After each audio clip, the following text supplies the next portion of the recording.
they could find a way to handle the Oklahoma City Thunder and look fantastic and only give up 104 points.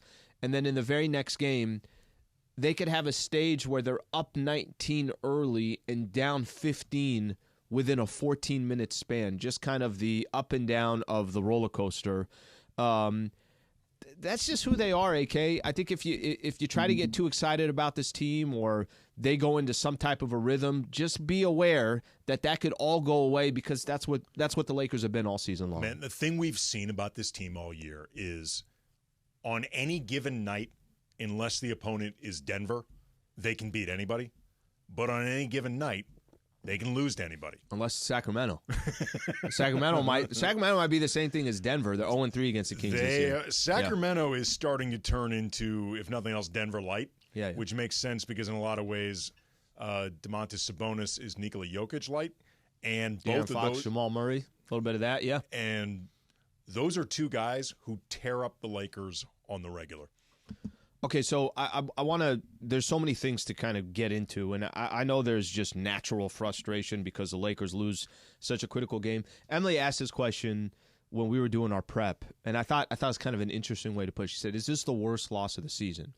Whatever your definition of the worst loss can be, I would jump to you're down by 30 against Houston or you're down against Atlanta by 20 right before the trade deadline, and it just didn't seem like it could get any lower. But everyone's definition could be different of what you think is the worst loss. You had a different description of the loss. I think it's maybe the most costly loss of the year. When you talk about opportunity costs and the Lakers trying to get themselves out, if not out of the play-in, to the upper half of the play-in where you get two cracks at winning one game. It's not impossible now, but they were a game and a half behind Sacramento. Yeah. They've got one more game coming up against them next week. Sacramento had not been playing well heading into this game. Can I stop you there? Last game they played was at home against Chicago. They walked into the fourth quarter up 14 against the Bulls, lost by 4 at home to a team below 500. So to hit on what you're saying, they kind of had these wild swings too, where they've lost to the Bulls, the Pistons, but they've also beat Denver at Minnesota. So you kind of Sacramento, maybe Kings fans are having similar conversations up north about the similar to the Lakers, where you're not really sure what you're going to get every given night. But continue on. Yeah, I mean, just the opportunity costs with this loss are massive. Mm-hmm. And the Lakers' schedule does not get any easier moving forward. It seems like the people who rate strength of schedule, all the eggheads and the analytics and whatnot, each week the Lakers' schedule somehow keeps getting harder. How are we fifth all season? Right. I feel like we need to move a little bit. Every time they play a hard team, their schedule somehow gets harder. I'm like, we just played the hard team. Like, when does the easy part come? The answer is apparently never. Yeah. But also, if you're a good team, you should be able to beat other good teams, and you're going to play good teams in the playoffs. So a strength of schedule shouldn't really matter when it comes to the playoffs. And I think, you're right, but I think they're also proving they're not what's your definition of a good team? I would not describe the Lakers as if we're gonna use the word good to only describe kind of the upper echelon, I wouldn't put the Lakers there. Well, they're certainly not a great team. Mm-hmm. I mean, they can be very, very good at times. Mm-hmm. Their top end can be a lot to contend with.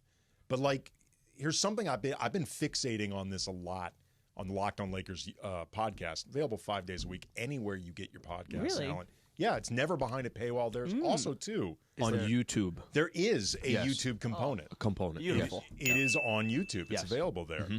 But the Lakers, I'll double check this, but I can't imagine that it's changed. Okay. The Lakers are the only team in the entire NBA with a winning record, above 500 and a negative point differential. They're the only one. Yeah, it's still there. Yeah. Yeah, that hasn't changed. You're right. And you could look at and that's in the entire NBA, because even if you look at the Eastern Conference, Indiana, who's 7 games over 500, sitting in the 8th spot, they got a winning differential. Chicago has a losing differential, but they're below. The only team in the entire NBA with a record above 500 and a negative point differential. I think it speaks to the swings of this season. I think it speaks to how even when they win games, they rarely win super decisively. They rarely blow teams out. Yeah. That's why that OKC game was like, okay, Yeah. interesting. No, Yep. that game was incredible, and the Lakers played really well. It was also, though, very unusual. Like, you don't see them often controlling games for double-digit wins, period, but particularly against quality competition like that. They're a team that, when they are right, can look very good, but their margin for error is really, really small. And, their top end does not emerge as much as some of these other teams. I want to go back to what you said about one of the most costly wins of the season, or costly losses of the season. So this was at stake, and for me personally, I don't think last night was a surprise. One of the things that I had been saying is, I get it. There are a lot of people still talking about the Lakers. They can be very dangerous in the playoffs. I get all the reasons why. They're 10-4 in their last 14 games. I completely understand that.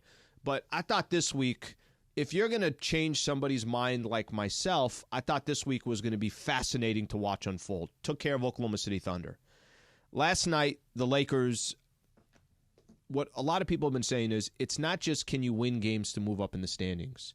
There's specific games against specific teams. It's almost like you're jumping 2 spots. Yeah. Because now I don't have to worry about, did Sacramento lose to another team? I get to play Sacramento, and I could, obviously jump right in front of them. The tiebreaker is done with the Sacramento Kings. They're 3-0 against the Lakers. So whatever you do next week, just so you know that if the Lakers and the Kings have the same exact record, Sacramento's going to get the tiebreaker there. The teams now that you have in front of you that are most realistic, Dallas and Golden State, who have technically in the loss column, a 2-game cushion on you as well. You're still going to get another one against the Golden State Warriors. I can't remember off the top of my head if they still have Dallas left or not. They don't. And Dallas has been reeling. They've lost. Dallas has the tiebreaker over them. They're done playing Dallas. Okay, and Dallas has lost 3 games in a row. But you know what usually happens to a team that's pretty decent if you lose 3 games in a row? You probably go on a 3-game winning streak as well. We'll see what eventually happens. But the explanation of it's one of the most costly losses. What I think is most frustrating, let's just say the Lakers and the Kings, they just battled it out all night long, and the Lakers end up losing that game. They lost by 3 because Sacramento's a pretty good team as well. You got to kind of give that team credit. What throws me off about this team, I don't remember, and I'm sure it's happened, and I'm sure it's probably even happened this year. That swing. To where there's such a high, you're at crypto, you come out ready to go. Does anybody question in the first quarter if the Lakers were ready to go against Sacramento Kings? I don't think anybody did. And you go up by 19 points.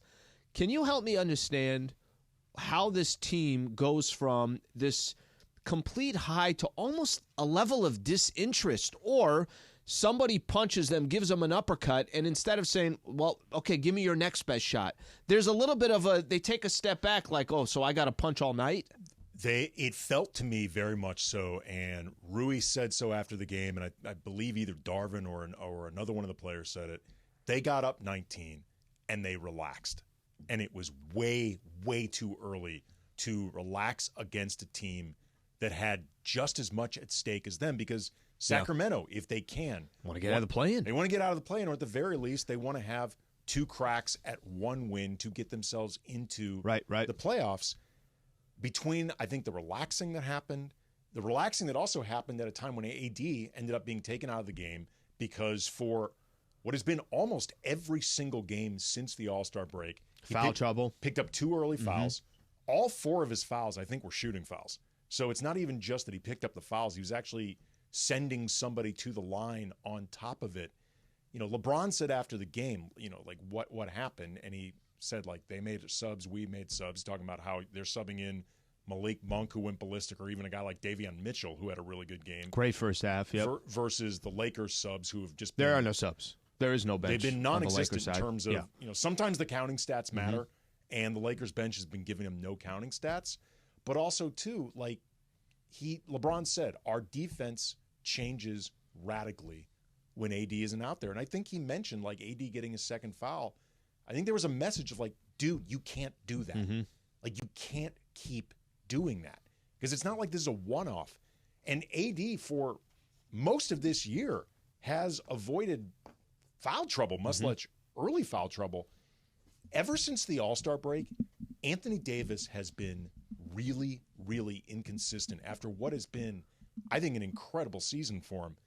this is the wrong time for AD to all of a sudden become less reliable. This is really bad timing. Okay, let's do this. But by the way, they let up in the first quarter with 2 minutes left to go in the first quarter. Just that part is so frustrating to hear, but I don't think you're wrong. I definitely think that there's this is a team that doesn't know how to, when they smell blood, they're like, okay, let's go for the kill. They don't do that. Or if they're capable. Or capable. Both. Yeah, it could be that. But that piece of it, and then the Anthony Davis conversation.